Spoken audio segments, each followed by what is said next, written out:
Hello, everyone. If you were here last week, we're just checking again that we're actually on here.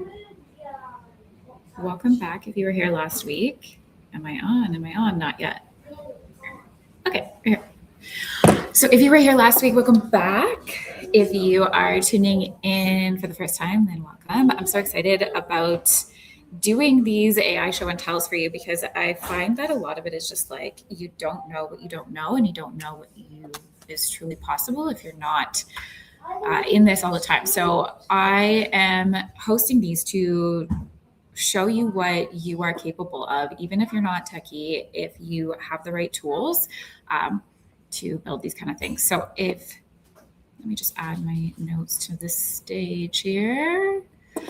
I am new to using StreamYard, so we're just checking that everything's good to go in here. Okay, so today we're going to go through a few different things. I want to show you what agents are compared to skills, because that was a big question that came up last time and it has continued to come up. So I'm going to actually talk through this a little bit more.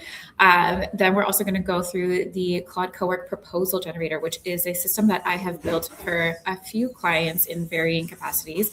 So it's kind of like we build the system once and then I can customize it for each client depending on their needs and their business and all of that kind of stuff. I'm also going to show you the launch command center that my agents built for me, which is amazing. It's been helping me manage all of the pieces for my current launch of Leverage Lab, which is my group build program where I show you how to build this stuff so I don't have to build it for you. And then we're going to wrap up with a 5-layer framework, which are like the 5 things that you need to know in order to build systems exactly like these. If you're not following these pieces, then it's not going to work out. So those are the things that we're going to cover. I'm going to try to be a little bit faster than last week too, because I have to run to some meetings, but we will see. So first of all, we need to kind of set the stage. I talked about this last week too, but we need to set the stage here. There are 3 levels of AI integration, and I would love to know if you can comment if you're watching live or if you're watching the replay, where are you now as I go through these? So level 1 is like you're comfortable talking to ChatGPT, Claude, Gemini, whatever it is that you use.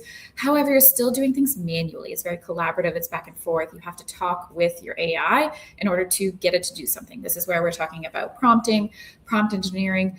I like to think of it though as more like context engineering, because if you are giving the appropriate context to your AI, this is going to be a lot better. The idea of context engineering can pull over into level 2 AI integration. So this is where AI is embedded into your automations. You're using tools like Zapier. I put Relay on here, but I just got notice that Relay is shutting down, which is unfortunate because I thought it was a great alternative to Zapier. So if you know of another one like this, I'm all ears to see what those are. This could also be that maybe you've built a few skills or workflows in Claude Cowork, but you still have to babysit it. And then there's the new ChatGPT work, which is hilarious that they both use the word work. It's like, let's be a little bit more creative with these, but that's a tangent. So these things, though, you still have to babysit them. Level 3 is where your business really changes. So this is where your agentic team is triggering based on conditions. It's proactive. It's reacting for you. It's completing work for you where you work. And you can delegate it and it runs autonomously, like truly autonomously. You can give it feedback. It's like having a team. And I see a lot of people obviously comparing that online. But that is really what it feels like when you set this part up well. The things that are not hiring AI as your team that you see people selling are skill files. That's not hiring AI as your team. That's not an agent when you're buying a skill file. That's not a team. I'll get into this more when we're talking about agents versus skills. When you also see people talking about the content system that is like hiring a content team and it's actually just a bunch of ChatGPT prompts or custom GPTs, this is not level 3 automation. This is not agents. It's not agentic. That's not what it is. So I would love to know, where are you now in this and where would you like to be? Just so you kind of have an idea of what we are working towards. If you are new here, hey, I'm Jill Wise. I've been working online for over a decade now. I lead and build growth strategy that includes AI systems to work smarter, not harder. We try to make them not suck, obviously. And so my work includes like brand strategy, direction, content marketing, distribution strategy, automation, sales funnels, and then more and more recent years, AI and agentic support and building out systems around all of this. So like all of the work that I was already doing, now we can automate so much of it, which is fantastic. And this leads to me to WTF are agents, because there is a lot of hype online about what an agent is and how it works for you compared to just like working with LLMs, right? So agents are able to work independently to produce an output for you. Independent is the key. Autonomous. They are working on their own. They trigger when conditions are met, and they use skills to complete the work in your workspaces, which it means that skills are actually specializations that your agents have. So this can include workflows, preferences, parameters, style guides, examples, etc. So I give the example for myself. We look up here, I've got some fancy pieces of paper up here. Those are my skills. Those are skills that I have. I have papers that collect those. Skill files in Claude are the same kind of thing. They are showing you what kinds of things you know how to do versus the agent is the one that's taking action. So one agent can have access to many different skills. I have many agents running in my business. There's 26 as of today, and some of them use similar skills. Some of them use the same. Some don't use the same skills at all, but all of these are built into their prompts, into the orchestration of the overall like organization. So even though I am solo right now, a solo consultant, I still have built out basically an entire org chart for my business with all of these different agents. They all have a role and they tap into their skills. An example of this would be that I have one agent that is checking my Notion project management throughout the day for tasks that are assigned to Claude. And because I can assign tasks to Claude directly from Notion, that means that I don't actually have to go into Claude anymore to work with it. It is going to work autonomously for me. I hand it off just like I would a team member. Like, here's the task, hand it off. Even better is that I have a briefing dashboard that I'm going to show you a snapshot of, and I can put notes in here, and Claude can create tasks based on my notes and then assign it to itself and then pick those tasks up to complete those tasks. So of this, I call it the task poller. It is triaging those tasks. So if it's something that's a little bit easier, it's going to do that immediately using any of the skills that it has access to. So the easier things would be tasks that would take a human maybe under 30 minutes.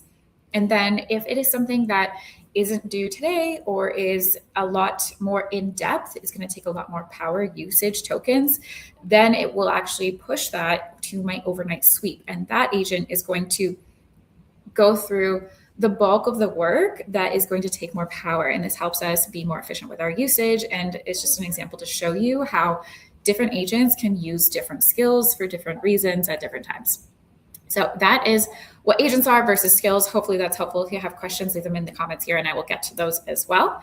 And then let's talk about the 5-layer framework. I know I said I was going to do this at the end, but it makes more sense that we do it right now so that we can kind of see how this all works together, so that when I show you the examples, you have a good understanding of that. And I'm going to draw on here too and try to not have so much chicken scratch like I did last time. So the 5-layer framework, this is the context of your brain.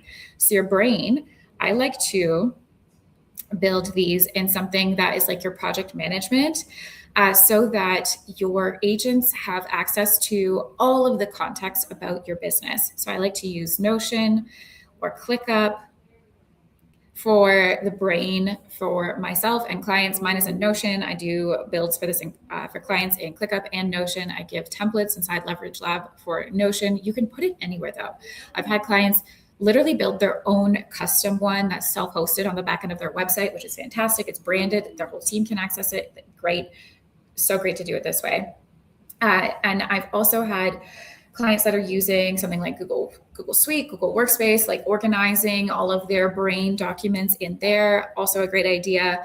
But basically the brain is what powers everything. So if we build a business brain, then your entire team can connect their AI into it. We're going to put these little robots here to draw the little robots. So if you have your brain up here, all of your team members can plug in and have the same context. And then you'll see that that means they're going to produce work at the same quality that you would, following the same preferences, parameters. They can have access to the same skills. They can have all of the information they need. And I'm going to show you when I get to the proposal generator later, I'm going to show you how having access to that brain helps these agentic systems so that you're not like having to pass information back and forth between people. The agents can do it. So we start with the brain first. This is what I always start with when I'm working with clients one-on-one, or this is where we start inside Leverage Lab 2. We need the brain. We spend a lot of time here because it is so important. Without this, nothing else is going to work. After we have the brain, we can start to build agents. So agents are, as we know, the AI support that is working proactively in the spaces you work. I like to use Claude Code right now because that is just the one that has, like, I think the best infrastructure for this. However, I also don't want clients to be locked into a platform and married to a platform because, as we know, there's the big AI race right now. Who's going to win at the end? So if we're locked into a platform, then you're kind of stuck. So I like to build it so that you are platform agnostic, even though you are choosing a specific one right now. I like to choose Claude, but I want you to be able to basically pick everything up. So if Anthropic goes down tomorrow, you can pick it all up and you can put it over here instead because you have all of your system documented elsewhere. We document it in places like the brain. Also, there's things like GitHub, you can do that. But I like to have everything, like document everything about your agents back in your brain so that we can move around as needed, migrate as needed. Once we know what agents we need, so this is like your org chart, then we can get into production. So like, what are they doing? If we think of this as in the terms of an org chart, you would have different team members and you would have different roles, job descriptions. What are their measurements of success every week? What are they actually doing for you? How do you know they're doing a good job? What are they producing? Where are they working? This is where connectors come in too. Having the direct connectors with Claude is so handy because then they can truly work where you work. I like to use connectors, like I said, for like Notion, ClickUp, so that it can have access to your brain, your projects, all of that kind of thing. I also like to use the connectors to the other places that we are like building in. So for example, like Kit, email marketing, that one is one that I use literally every single week. If you are on my email list and you have been receiving those launch emails, my agents have been building all of those emails for me. I literally gave it ideas, voice to text from my phone of what types of things I wanted to say in this launch. And because it has access to the brain and to the connectors, it was able to produce all of the launch emails in my voice. And I would say that those ones were like 70, 80% there. And that is a win in my books. So that I had to just do the final edits and approval. And then it scheduled all of those directly in Kit for me. So that is why connectors are great. And what we are thinking of when we're thinking production, like what are they producing? Where is it going to be? How are they giving that to you? When we think of it like this, that gets you out of the challenge of talking to ChatGPT, talking to Claude, and your output is just in that chat. And then you have to go do something else and you forget what chat you actually got that email from or that strategy from. Like, where is it? So because it's not tracked in a brain, you're going to have to be sorting through different conversations to find the information you need. And we do not want that. Next is communication. So how are you actually going to talk to your agents? What does that look like? How do you give feedback? How do you tell them what you want done? This is why, again, we start with the brain, because I personally like to talk to my agents either directly in Notion, in comments, in tasks, in my dashboard, assigning work to it, giving feedback that way. In reflections, I give it access to and I recommend this for clients too. I do regular reflections every week, every month is a good cadence that you can give that to your agents. Like, here's what's working, here's not working, here's suggestions that I have, give that back to them. So when we are communicating well with our agents, then that kind of like takes it to the next level too. You don't have to actually go into Claude to communicate with Claude. Some people like to use Slack. I've seen like Telegram, whatever. You choose your method of communication. I do a mix of Slack and Notion depending on what the work is and what types of things I want. I like Slack personally because I'm in there every day for clients anyways, periodically throughout the day. So I can kind of get quick updates of what my agents are doing from their channels in Slack, in their team channels. But then if it's like, okay, I'm sitting down and doing the work that is more focused work, then I'm going to look in Notion and communicate with them there. And then the final layer is improvement. So how are they going to get better? I mentioned that like 50% is a great start, but we also want them to get better over time. So if we can get that up to like 70%, 80, 90, why is my pen not working there? 80%. That is the goal. And I look at it like, okay, I could have done the entire job. I could have done 100% of the job. Maybe 100% of the job takes me a couple of hours. But if I only have a couple focused hours today and the job is half done, fantastic. That's a great start. I'm so happy with that. And if I can get it even better, great, to free up more time. This is how we reclaim space throughout the entire process. So that's kind of what we're working for. Improvement looks like having consistent health checks, that recalibration, communicating with your agents, giving you feedback.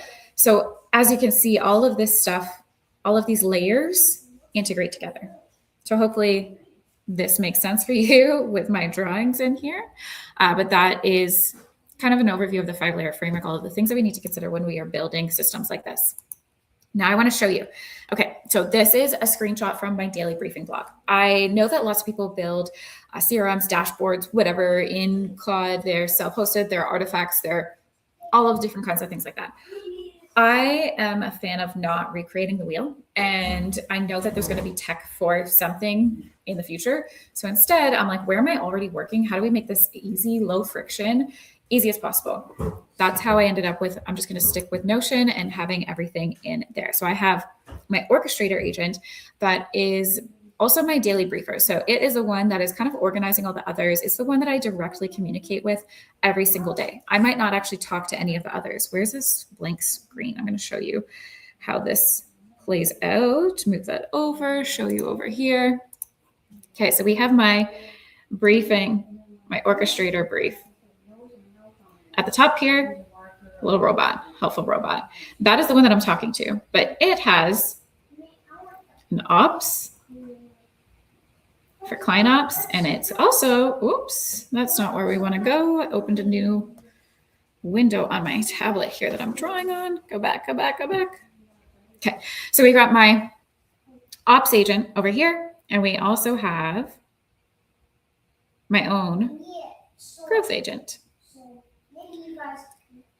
Growth. But because, and then they all have a bunch of different agents that are under them, all under here, just like an organization would. So when we think of it like this, then it makes it a lot easier for you, and it's just like a lot cleaner, simpler. So my briefing agent is the main one.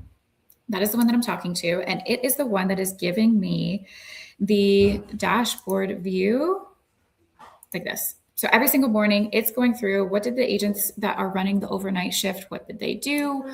What things are on my list? What do I need to be aware of? Where am I the bottleneck? So I have different categories. It tells me the day, the sales tasks that I have. I blacked out things that I obviously can't show. It has right now, because I'm in the launch mode, it has added a patch to it that is like, calls it the launch pulse. I'll show you the command center as well. It tells me what content is going out today, what is ready to go already in kit, that it's already scheduled for me. It shows me what is waiting on me. So I have like content creator agents that are helping me write carousels from my own content, from my own voice, never scraping anything from the internet. It's all my stuff. I've built it like this. It also tells me if something is waiting on my approval. So you'll see there's one in here, something is pending approval. It's overdue.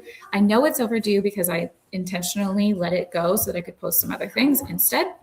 But once I go approve that, then my agents will know that that is ready to start designing the carousel. So if you are following on Instagram, you'll see that all those carousels, it's helping me write the copy for those. It's designing those directly from Claude. It's putting them in Canva for me. I'm not using Claude Design. I have tried to like it. I don't really like it. I prefer they work in my workspaces instead. So this is the briefing kind of view. There's a lot more down the page, but just to give you an idea of that screenshot. I also have trained this one so that it knows I only have certain work blocks. If you are familiar with me and how I work basically in part-time hours around my kids' schedules. So some days, like today is a full work day, I have a full 8 hours to work with. Most days I get nap time, I get before 8 a.m. So I really only give myself like a couple hours of focused work. And then there's a few other things that can happen throughout the day in downtime, communicating with clients and that kind of thing, meetings, all of that. So my briefing agent, my orchestrator that you would see over here, knows my schedule because it has access to my calendar, knows how I like to work, knows my ideal calendar, and it helps me fit the tasks that I have to do into literal time blocks to make it work. So it knows what my priorities are every single day, and it gives me a brief like this at the bottom of this. So it's just kind of part of the briefing dashboard to show you what that looks like. It doesn't have to be fancy. It just has to work how you work. This might not work for your brain. That is okay. We can build something that works for your brain instead. And that's why I love this. It's like, what are your strengths and how can we play into that? How can we make your AI systems actually support you? So then there's the launch command center. So this one is great because my briefing agent, I have trained it to identify the bottlenecks. I told you I give it reflections, I give it feedback, I give it a brain dump when I'm wrapping up my day of like, here's what I did, here's what I think we need to change. Because of that, it can see how I'm working, how I like to operate, and it can shift to meet me where I am and help me continue to grow past the points where I hit a new ceiling. I hit my capacity, I become the bottleneck. I am the thing that all of the agents are waiting on. So it saw that I was launching soon and it was like, hey, we don't have anywhere that's actually tracking all of the things that need to happen for this launch. Let's build you a command center where we can have a daily pulse on the traffic, the analytics, who's purchased, what to-dos need to happen, all of that stuff. And then we'll also patch it into the daily briefing so that I am aware of everything that's not only happening with my typical day-to-day and my typical client work and all of the things that I have to do to like run the business, but also adding the launch in.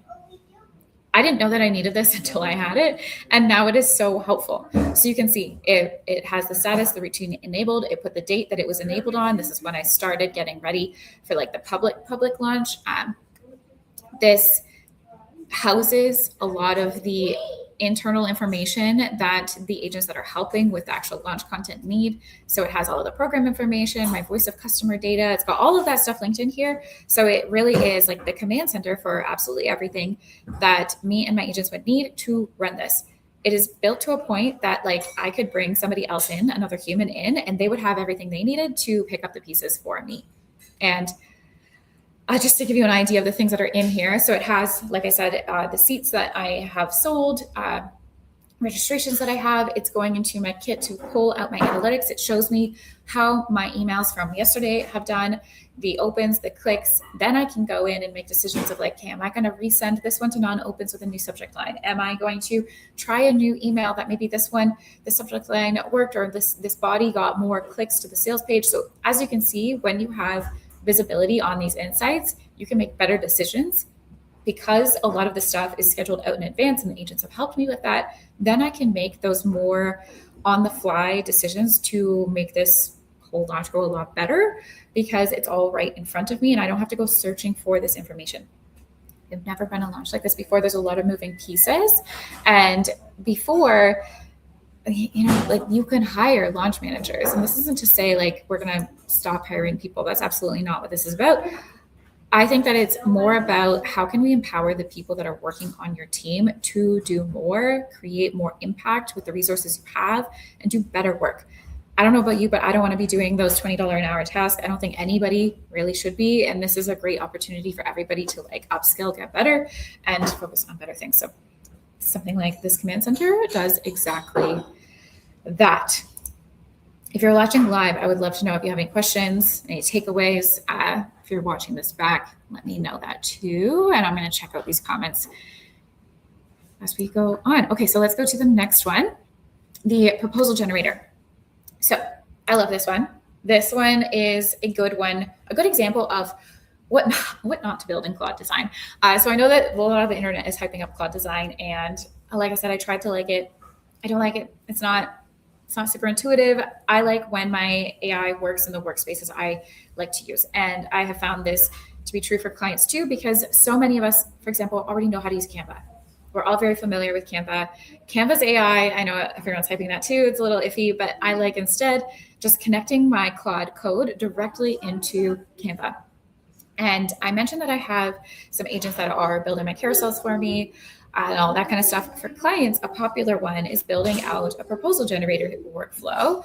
So this is an agentic system, and it includes us building, first of all, templates in Canva that the agents can use as the example. So if we go back to the 5-layer framework that now has Scratch all over it, we are telling the agents what to produce by creating that example for it in Canva to work with. And I found the most success with this.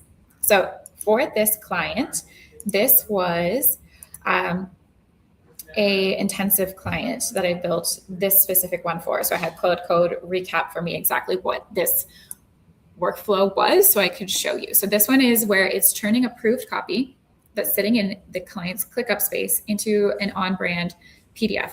So we use this mostly for proposal generation. However, we have different variations of the skill where it can create just any kind of PDF that they need. So any kind of onboarding materials, lead magnets, just extra, like those extra, sometimes you need PDFs that are just kind of breaking things down. Here's how things work. Here's what it's like working with us, service guides, proposals, all that kind of stuff. So it's a similar workflow, all works together. So in this one, it is going to create that client-facing ready on-brand PDF. It builds it in Canva for the client using that master template so that everything is consistently on brand. We do this by building the brand kit in Canva, building those template variations in Canva, making sure that we're happy with all of those. We also do it by using, in this case, ClickUp as the client's brain. So that is the context. All of the projects, all of the leads are tracked in ClickUp. When the leads are tracked in ClickUp, then that means it's really easy for your agents to go in and get the information that they need about the lead to complete the proposal. So this would, for example, be that there is a sales call and that sales call is recorded. The transcript recording is sent to the email inbox. That transcript is added into ClickUp as well. Any notes about that lead, any previous forms that they filled out, that kind of thing is all in ClickUp. Then Claude can see that there is a new lead ready to go, whether that is a status changing or just the transcripts available in your email, however you want to kind of trigger that. So it reads all of the information about this lead and it knows what the final output should be because we have production kind of decided, and it is able to actually duplicate that template, edit all of the copy word for word, give it exactly what it needs to. If the client like my client that I built this for, has any kind of notes that they want to add into the proposal, any direction they want to take it, those are also documented in ClickUp. So the agent has everything that they need. Then this one is a really important step. This is where we're talking about health and improvement and getting better over time. It also runs its own self-check step. And I think these self-learning loops are so important in any kind of agents that you're building out, because that's how you get it from that like 50% up to 70, 80, 90% better.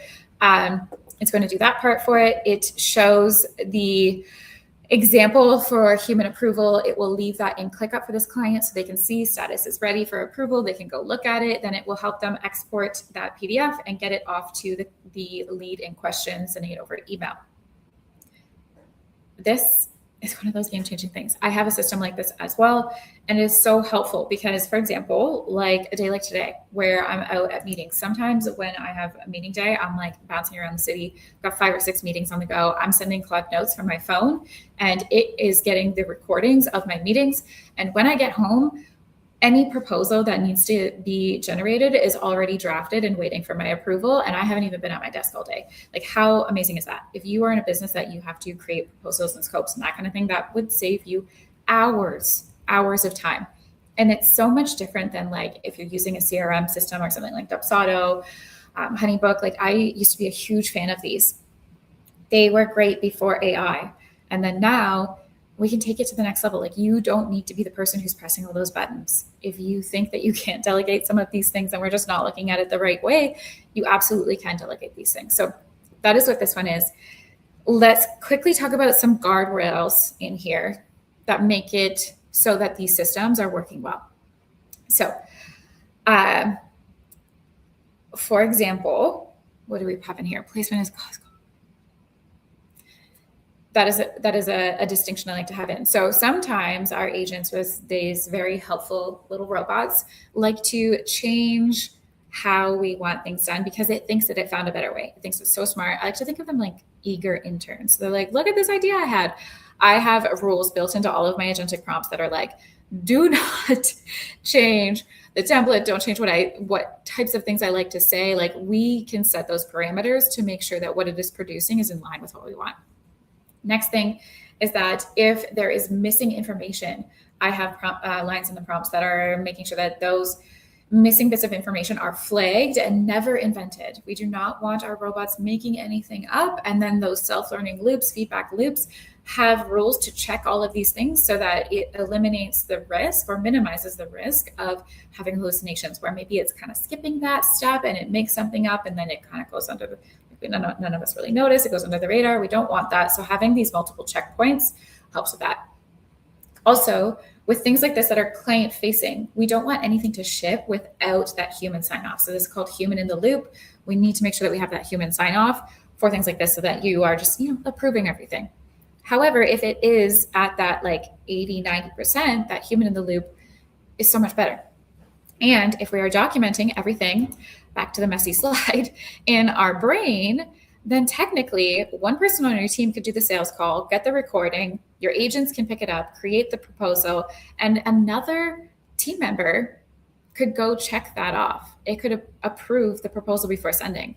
So in the case of maybe somebody who, like the owner, operator, the leader, is also the key salesperson still, then they have an admin support. That is a great use case for something like this proposal generator, because your admin can see all of your notes, the transcript already, the maybe scope, pricing, that kind of thing that you already have, and it can they can check for you after the robots build it, so you don't even have to do that part. And then each time these systems run, we have more feedback loops. We have a chance to give it suggestions to improve. I like to, when I'm training agents, literally show it like, here's what you did and here's my changes. So when I was building this one out, like I said, I built the templates first, made sure we were happy with those. Then I run the skills that I've built separately from the full-on agent, check what the output is, and then I can use that output and my own edits, give it all back to the agent and say, hey, like what are you noticing here that's different between mine versus yours? And we can use that to help them get better over time. So that's how this one works. You guys are quieter today than last week, less questions, which is probably a good thing because I did say that I have less time. Okay, so that is this one here. Next. I think that was all that we said we were going to talk about, but these are the kinds of things that are possible for you to build when you are thinking of AI differently. When we are moving from that level 1, this is not just asking ChatGPT to edit your proposal for you. We are really taking it to level 3 with something like that. These are the kinds of things that I love to help clients build. This is what we are building inside Leverage Lab. We are getting you from level 1 over to levels 2 and level 3 in just 8 weeks. So cohort 2 is starting in August. On August 4th, we're going to run through September. So basically by the end of September, you will ideally have built a business second brain. Just like I explained, that context is so important. You will be able to use my templates to build this, get my support to build it. I'll help you decide what goes in your brain, how to keep feeding your brain consistently over time, because your brain, just like humans, needs to keep learning and growing. I even have my brain. This is so cool. I have my brain every time I finish a new nonfiction book, because I read a lot. I read like 5 to 8 books every single month. I will have anything that's nonfiction, my Claude can pick up from me, and I have it help me write basically a book report or a book summary so that I can get those key points that I captured from this nonfiction book, and I put that into my brain. So then that way, when I am creating content, when I'm coming up with new strategies, it literally knows the things that I've been reading recently, and that might be influencing what it is that I'm talking about and how I'm supporting clients. So that's just a tangent of one way that you can have your brain continue to grow. I also like to make sure that my brain is being fed with the work that I'm actually doing with clients and all that kind of stuff. So once we have that brain, then again, by the end of the 8 weeks, you'll build your custom AI system. I call it like choose your own adventure. We want it to run without you. We want it to use agents that have access to skills. We'll follow the framework. We do all of these specific steps, but you get to choose what it is that you're automating first. And I help you decide what makes the most sense to automate first, what's going to give you the highest ROI, because I think that if there's no ROI, it's actually just an expense, not an investment. So we try to make sure that we're picking something that is either going to help you make more money sooner, faster, or free up some time and space so that you can like reclaim some space, because you probably started your business so that you could actually have freedom and not so that you can be stuck doing all of this busy work. I don't know about you, but that's definitely what I've done. So by the end of the 8 weeks, you leave with something that's working, it's repeatable, and I help you decide what those next systems are going to be so you know exactly what your next steps are beyond that as well. So very excited about this. The first cohort went so well and filled up, and so that was really exciting. There was all different kinds of business types, like not just online businesses. I was really surprised to see how many local and brick and mortar businesses, local service-based businesses also joined in, and just the things that they built. If you go back and watch last week's live stream, I showed you a lot more things that they specifically built, but I wanted to this time show you some of mine and things that are like getting a little bit more in depth too. So how it works is that we are all in a private Slack community. This is where I'm able to support everyone asynchronously. This is how I do a lot of my client work as well. So that depending on your schedule, your time zone, all of that, we are able to communicate via Slack. I also have my robots helping in Slack, but I am in there personally every single day answering questions. You also get access to my learning dashboard. So this is where we drop weekly to-dos. I am not a fan of theory and long-winded things. Instead, we want practical, quick. So I am giving you literally actionable to-dos every single week that might include videos, screen shares, resources, templates, training kind of stuff, skill files. There's an entire skill file library, all of those. So every single Monday, those drop, you take action on them. It shouldn't take you no more than an hour to actually get through those materials. And then how long the rest of the week takes you kind of depends on where your business is at and the level of systems you already have, or playbooks you already have, SOPs you already have. The resources I mentioned are an entire mix. I've got cheat sheets in there, templates, a whole use case database. I love the use case database because the premise of the entire show and tell is it's hard to imagine what's possible when you're just getting started here. So my robots have built a use case database for all of us to use that shows everything that previous cohorts have built and that your current cohort is also building so that you can get ideas. And it's like, hey, this person is building a CRM. This person is building an estimator. This person is building an invoice generator. This one's got a proposal generator, maybe a case study generator. What are all of these different things that we can build all in one spot? You can filter it by industry, system type. It's fantastic. There are also live sessions. So we're going to do 3 live sessions over the 8 weeks. So these are, there's actually 3 Q&A calls. These are 3 live sessions. So we're doing like kickoff call where some instruction, kind of getting on the same page. We do a live diagnostic. So you will have homework to complete a diagnostic exercise to figure out what you should automate first. We go over that live together, and then we do a final show and tell with the group as well. So those are our live sessions. We also do 3 Q&A group calls. So this is just come as you are, ask your questions. I encourage everybody to come because just like the use cases, you might not realize that you have a question until you hear somebody else ask it. So that's kind of how the call structure is. I try to make it so that they are on varying days at varying times to accommodate different time zones of the group. Because it is a group, we do our best to try to make it so everyone can get there, but they're also recorded. And if you have any questions, you leave them in Slack. I will either get to them live on the call, or like I said, I'm in Slack every single day. I'm typing out answers to you, sending voice notes, doing videos. I love Loom. We use Loom a lot. I send a lot of videos. Some weeks also have homework submissions, so for personalized feedback. So this is your diagnostic. This is your system mapping. You send it to me on time. I'm giving you direct feedback. Here's what we should be changing. Here's what you need to consider. Have you thought about that?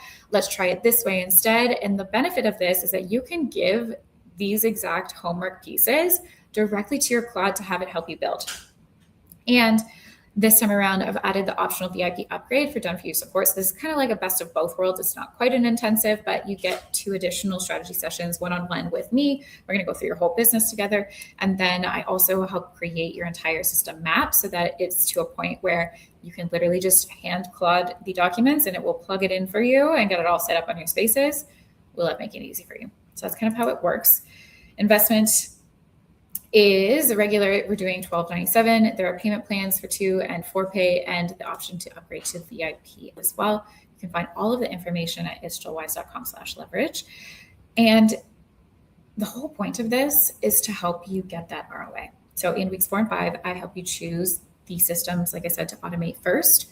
It could be your content, your sales strategy, your admin, your busy work, client work, whatever it is. I want you to get that investment back, either in you're able to increase your scales or get back that time. So that is what we are working towards here, so that you can really just, build a business that supports your life instead of being stuck chained to your desk all day long. So hopefully this was helpful for you if you're still hanging out here, if you're watching the replay. Again, I'd love to know your biggest takeaways. Feel free to email me, send me a message on Instagram. I'm so excited to see those of you who are choosing to join inside the lab. It's just really cool seeing people that like previously were overwhelmed or kind of sporadic, didn't really have a clear plan with what they were doing and just kind of, faffing. This way they have an actual structure they follow. And it's really cool to see the progression over like just 8 weeks, especially from the last group where people started out maybe a little bit overwhelmed and unsure. And then by the end, they were like, wow, I've built agents. Now I can build agents. We should put this on our resumes. There's so many things you can do from here. So if you have any questions either about this or the lab, let me know. I would love to chat. And I think we're going to wrap up here. I think we got to all of it. So thank you for hanging out, and I will see you again soon.